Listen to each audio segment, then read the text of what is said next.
Selamat pagi teman-teman, salam sejahtera.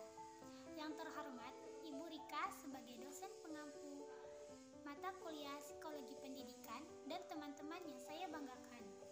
Puji serta syukur marilah kita panjatkan kepada Allah Subhanahu wa Ta'ala atas rahmat berupa kesehatan sehingga kita dapat berkumpul dalam kesempatan ini. Tak lupa juga salawat beserta salam semoga tetap tercurahkan kepada junjungan kita Rasulullah Shallallahu Alaihi Wasallam. Sebelumnya, perkenalkan nama saya Nurul Aina Almardiah dari kelompok 2 Psikologi. Di sini saya sebagai moderator dan rekan-rekan kelompok saya yaitu Ertin Hartini Sutaryo, Nila Itama, dan Sri Maulidi Puada. Pada kesempatan ini, saya dan rekan-rekan saya akan mempresentasikan makalah kelompok kami yaitu aspek perkembangan motorik. Dalam tema ini akan dipaparkan ke dalam beberapa materi yaitu untuk mengetahui perkembangan motorik anak usia sekolah dasar, untuk mengetahui perkembangan fisik motorik anak usia sekolah dasar, untuk mengetahui gangguan perkembangan fisik motorik anak usia sekolah dasar, dan untuk mengetahui pola pembelajaran anak dengan perkembangan fisik motorik yang tidak tercapai. Baik, untuk mengefektifkan waktu, langsung saja kepada pemaparan materi yang pertama yang akan dijelaskan oleh saya sendiri. Di sini saya akan menjelaskan perkembangan motorik anak usia sekolah dasar.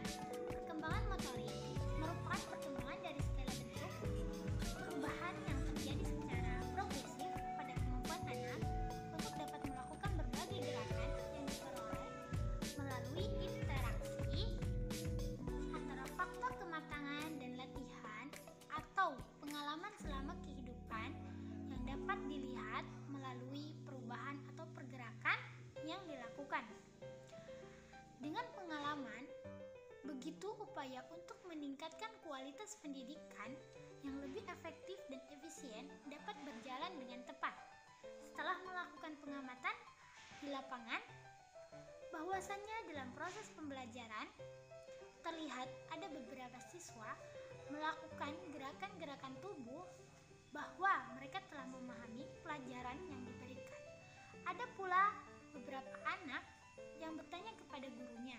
Kemudian ada juga anak yang terlihat diam dan murung di tempat duduknya tanpa melihat aktivitas temannya.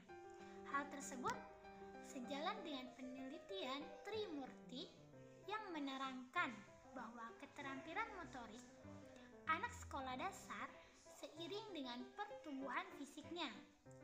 Mereka sudah mampu mengendalikan dirinya untuk melakukan keterampilan-keterampilan motorik yang lebih terkoordinir. Bismillahirrahmanirrahim. Perkenalkan, nama saya Mila Itama dan di sini saya akan menjelaskan tentang perkembangan fisik motorik anak usia sekolah dasar. Perubahan fisik adalah pertumbuhan dan perubahan yang terjadi pada tubuh seseorang. Perubahannya pada bentuk dan ukuran tubuh. Nah, untuk memperhalus keterampilan motorik anak harus melakukan aktivitas fisik. Aktivitas tersebut dalam bentuk permainan yang bersifat informal, yang diatur oleh anak seperti permainan petak umpet. Nah, di mana anak menggunakan keterampilan motorik, dan di samping itu juga ada yang bersifat formal seperti olahraga, berenang, dan lain-lain. Sekian, dan akan dilanjutkan materinya oleh teman saya. Assalamualaikum warahmatullahi wabarakatuh. Perkenalkan, nama saya Ertin Hartini Sutaryo. Di sini saya akan mempresentasikan tentang gangguan perkembangan fisik motorik anak usia sekolah dasar. Masalah yang sering timbul dalam pertumbuhan dan perkembangan anak usia sekolah dasar, salah satunya yaitu gangguan pertumbuhan fisik dan perkembangan motorik anak. Perkembangan fisik dan motorik anak yang tidak tercapai dapat diartikan bahwa perkembangan fisik dan motorik anak tersebut mengalami gangguan. Ciri-ciri dari gangguan fisik dan motorik anak usia sekolah dasar yaitu mengalami kelainan atau cacat yang menetap pada alat gerak.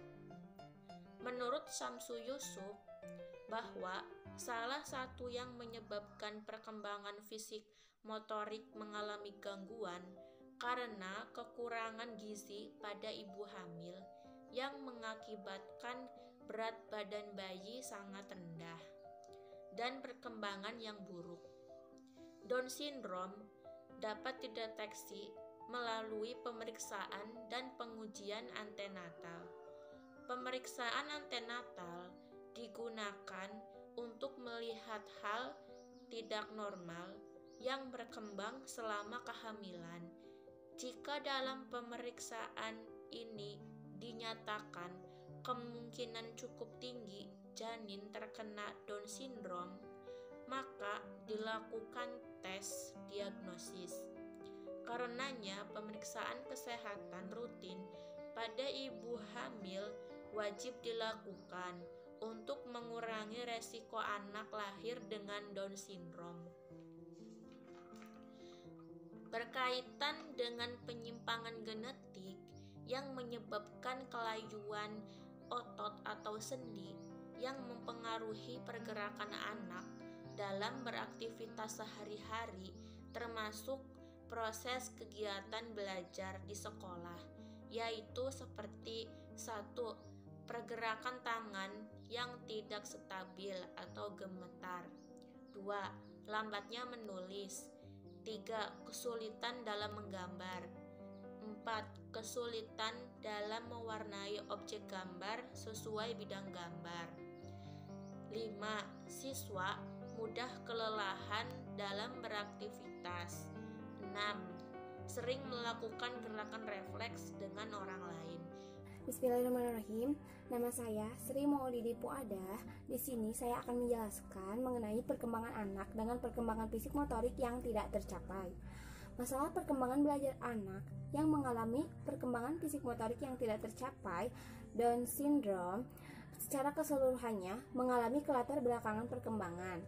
Pada pertumbuhannya mengalami masalah dalam semua aspek perkembangan, yaitu lambat untuk berjalan, menulis, perkembangan motorik halus, perkembangan sosial, dan perkembangan motorik kasar yang lambat yang disebabkan otot-otot yang lemah.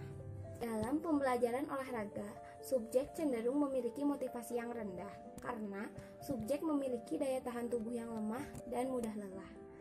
Selain itu, anak Down syndrome cenderung mengalami keterlambatan dalam menjalankan fungsi adaptifnya dan berinteraksi dengan lingkungan sosial.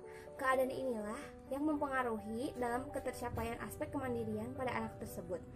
Terkait dengan uraian di atas, seorang guru hendaknya benar-benar memberikan perhatian yang cukup terhadap aspek perkembangan fisik motorik anak. Baik, terima kasih kepada teman-teman yang telah memaparkan materinya. Nah, untuk kesimpulan dari materi ini, yaitu pemahaman terhadap perkembangan fisik dan motorik dapat memberikan manfaat yang besar dalam pendidikan, sehingga guru sebaiknya harus memperhatikan perbedaan fisik motorik siswa mulai sejak dalam merencanakan pembelajaran. Masalah yang sering timbul dalam pertumbuhan dan perkembangan anak usia sekolah dasar, salah satunya yaitu gangguan pertumbuhan fisik dan perkembangan motorik anak. Perkembangan fisik dan motorik anak yang tidak tercapai dapat diartikan bahwa perkembangan fisik dan motorik anak tersebut mengalami gangguan. Down syndrome adalah salah satu gangguan yang menyerang perkembangan fisik motorik anak. Down syndrome sendiri merupakan kelainan kromosom, yaitu terbentuknya kromosom 21 akibat kegagalan sepasang kromosom untuk saling memisahkan diri saat terjadi pembelahan. Terima kasih atas perhatiannya. Wassalamualaikum.